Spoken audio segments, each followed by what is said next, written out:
Vamos lá, pessoal, página 462, exercício 1. Em um laboratório químico, 0,8 gramas de gás hélio foi submetido a uma transformação AB, representada no diagrama volume por temperatura a seguir.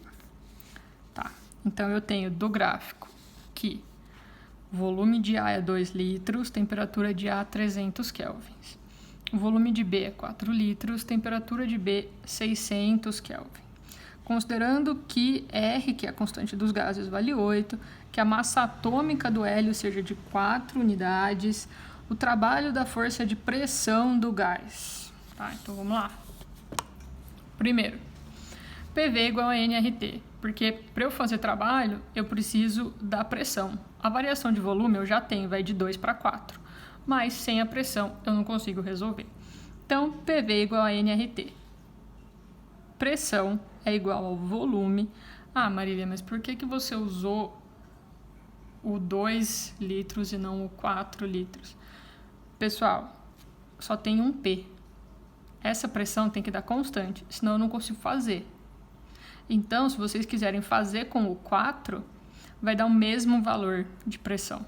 Mas como é P, delta V, o que muda é o delta V, a pressão se mantém constante durante a transformação para o trabalho, eu sabia que ia ter que dar o mesmo valor para as duas, então eu peguei o menor valor porque é mais fácil de fazer conta. São 2 litros, então é 2 vezes 10 a menos 3 metros cúbicos, que é igual. Aí o número de mols vem lá da química, né? É a quantidade de gramas pela massa atômica, vezes a constante, que é 8, e a temperatura, que é 300, porque eu estou usando o gás no ponto A. Essa pressão vai dar 2,4 vezes 10 à quinta pascal. Aí eu venho para fazer o meu trabalho. Pressão é igual a pressão vezes variação de volume. A minha pressão, a variação do volume, certo? 4 vezes 10 a menos 3, menos 2 vezes 10 a menos 3, porque é delta, então final menos inicial. 480 joules, positivo. Aconteceu uma expansão, alternativa B de bola. Agora, o 2. O 2 tem bastante informação, então vamos ver o que a gente consegue tirar de tudo isso aí.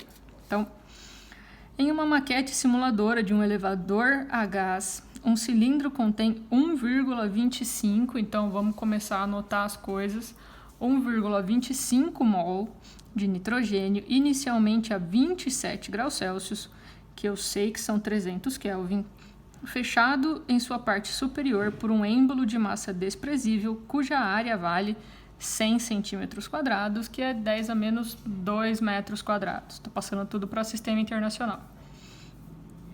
Sobre o qual está apoiado um corpo, então a massa do corpo de 100 quilos.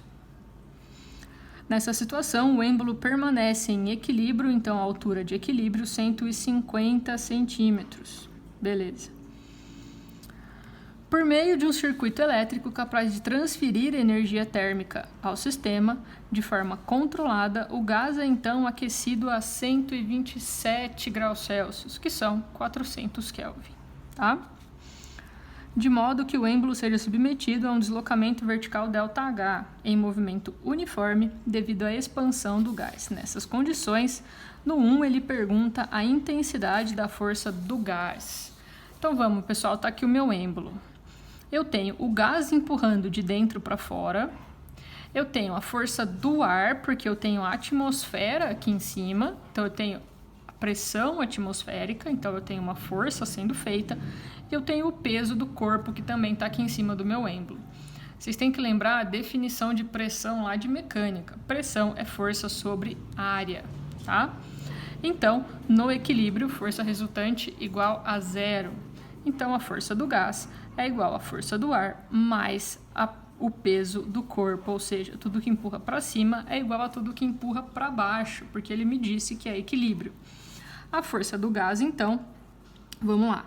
Aqui passa a área multiplicando, fica pressão vezes área. Então, 10 à quinta é a pressão atmosférica vezes a área, que é 10 a menos 2 metros quadrados, mais aqui é massa vezes aceleração da gravidade, ou seja, 100 quilos vezes 10 da gravidade, tá? Juntando tudo isso, ajeitando os zeros, vai ficar 10 a terceira daqui, mais 10 a terceira. Então, é 1 vezes 10 a terceira, mais 1 vezes 10 a terceira, que me dá 2 vezes 10 a terceira. Ou seja, alternativa C para essa primeira parte do exercício. Aí, no segundo, ele pede o trabalho. Beleza. Eu teria que achar a variação ΔH e fazer a variação de volume. Mas, muito trabalho, né? Vamos fazer NR ΔT, porque eu tenho as duas temperaturas. Então, o trabalho pode ser igual a P ΔV ou NR ΔT. Eu vou por NR ΔT, porque vai ser 1000 vezes mais fácil. Número de mols, 1,25. Constante do gás, 8. Variação de temperatura, 400 menos 300. Da onde saiu isso aqui mesmo? Tem que transformar de Celsius para Kelvin, tá? Vai me dar 1000 joules, ou seja, a alternativa A. Tranquilo?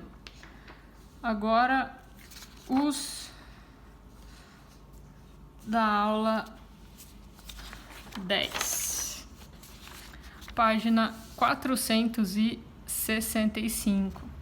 Pessoal, tem um gráficozinho aqui para vocês com o ponto A e o ponto B. Ele fala que eu vou de A para B, mas ele não me fala como, ele não fala o caminho, a trajetória que eu vou fazer, os processos que eu vou fazer para chegar de A até B. Mas ele fala que o início é o A e o final é o B. Então vamos lá. 1. O trabalho é positivo ou negativo e justifique a sua resposta. O trabalho é positivo porque aconteceu uma expansão, uma vez que o volume de B é maior do que o volume de A. Dá uma olhada aqui, o volume de B está depois do que o de A, então ele é maior. Se é maior, se aumentou, é uma expansão. Se é uma expansão, sinal do trabalho positivo. 2. No 2, ele pergunta sobre a variação de energia. A variação de energia, pessoal, é positiva. Por quê? Porque a temperatura de B é maior do que a temperatura de A. Então, isso quer dizer que o meu sistema esquentou. Para quem não consegue ver o porquê que a variação da temperatura é maior, não tem problema. É só você pensar que se P ΔV para o trabalho é positivo, o NR ΔT tem que ser positivo também. Então, o seu ΔT tem que ser positivo, então a sua temperatura aumentou, tá? No 3, ele pergunta se o calor é positivo ou negativo. Bom, primeira lei da termodinâmica, variação da energia interna é igual a calor menos o trabalho. Passa o trabalho para o lado de cá. E eu fico com variação da energia interna mais o trabalho é igual ao calor. Pelos dois outros itens, eu sei que a variação da energia é positiva e que o trabalho é positivo. Então, não tem outro jeito. O Q tem que ser positivo, tá bom? Aí na 4 tem alternativas, né? Então, das 3 grandezas envolvidas na primeira lei da termodinâmica, Q, T e ΔU, entre os estados A e B mencionados, pode-se concluir o quê? Bom, se vocês lembram, 3 meios. Se vocês lembram da energia interna, a gente calculava por 3 meios ou 5 meios de nRT, né? Se é uma variação aqui na temperatura. Pessoal, isso aqui é uma constante, isso aqui é o número de gás que é constante, número de mols que é constante, isso aqui é a constante dos gases. Ou seja, a variação depende só da temperatura, ela não depende do caminho que vai ser feito, não importa aqui o caminho que foi escolhido, porque a variação da energia depende da temperatura. Então, a gente fica com a alternativa C nesse caso, tá bom? Bora pro último.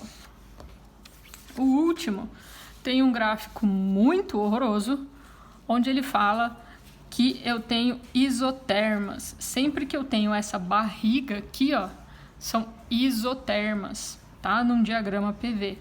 E elas crescem assim, O que isso quer dizer? Aqui é uma temperatura menor, aqui é uma temperatura maior. Vai aumentando nesse sentido, tá?